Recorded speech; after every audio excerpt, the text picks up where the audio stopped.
So today's advice is do not put it in your mouth. My name's Sean Mangan. I'm a retired Army Lieutenant Colonel from the Jag Corps, former military judge. I'm now an attorney with the law office of Jocelyn, Stewart, where we help individual service members with their legal needs. This is a little common sense advice, but I'm going to talk about why it's legally significant, because we've had some clients recently who have to deal with some very serious legal consequences for some things that were probably completely avoidable. They're, just didn't realize at the time how serious they were facing. So when it comes to the military's handling of controlled substances, you should know by now, if you are a service member, that the services are very aggressive in their handling of any kind of illegal controlled substance showing up in your urine. There are routine urinalyses that are conducted both as sample size in terms of limited selected number of personnel, or sometimes what we call a 100% unit, where all members have to provide a urine sample that is then sent to a DoD drug lab that is screened for various controlled substances. And if you have a substance in your system that is not legal, in other words, it's a Schedule I controlled substance that is not, there's no legal reason anybody can have it in their system, or even if it's off a Schedule I or II controlled substance that is legally prescribable, like codeine or morphine or things like that, or Adderall or things like that, but you don't have a legal prescription, then you fall under the aggressive policies of the DoD when it comes to trying to root out drug use in the forces. And there's good reasons for these policies. Obviously, people who are handling weapons and flying jets and maintaining equipment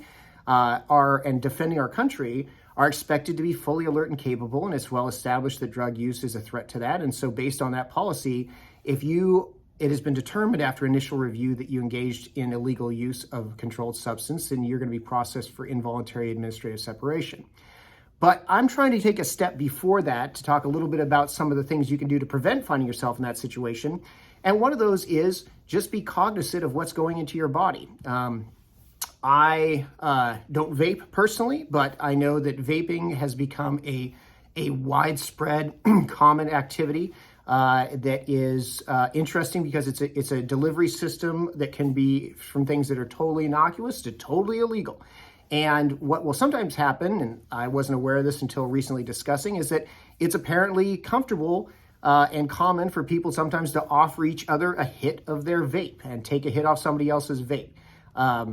That's a new one on me. Usually I don't walk around drinking stuff out of other people's drinks or eating food off other people's plates. And I would advise service members to have that same mindset, even though in greater society, if that's a comfortable thing to let somebody try something to inhale off a vaping device, whether it's a vape stick or a vape pen or some other kind of, way to deliver vape type entertainment, you are still going to find yourself potentially responsible and feeling the consequences of whatever's in that system.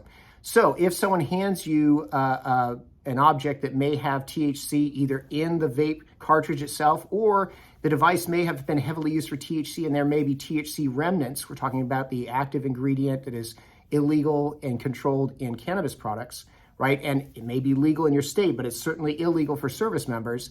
You might inhale enough of that in your system that it's going to show up hot on your urinalysis. And that means that you're going to have to deal with this policy, which is going to lead to, depending on your service, some sort of negative outcome. It could be something as minor as being sent to drug treatment, receiving some sort of Article 15 or involuntary administrative separation. It's possible to beat that and be retained.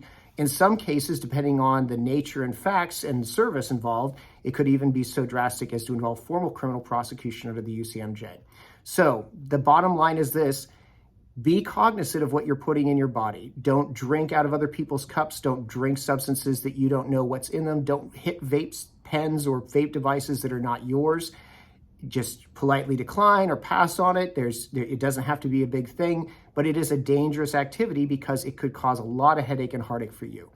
If you do make that mistake and you find yourself in a situation where you have come up hot for urinalysis and you think that may be the case, you need to get in touch with a law firm that can help you, that specializes in UCMJ and military jurisdictions. Each service and jurisdiction is a little different. You need somebody who understands the process and understands the law, who can advise you, because it's going to be something you're going to have to deal with.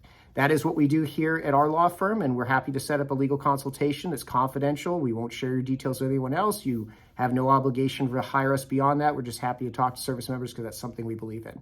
But To avoid all that, just be cognizant of what you're putting in your body and recognize that what you do put in your body, even if the device itself doesn't have an active chemical in it at the time, the remnants of previous cartridges could cause an issue for you. So be smart, be safe, and give us a call if you got any trouble.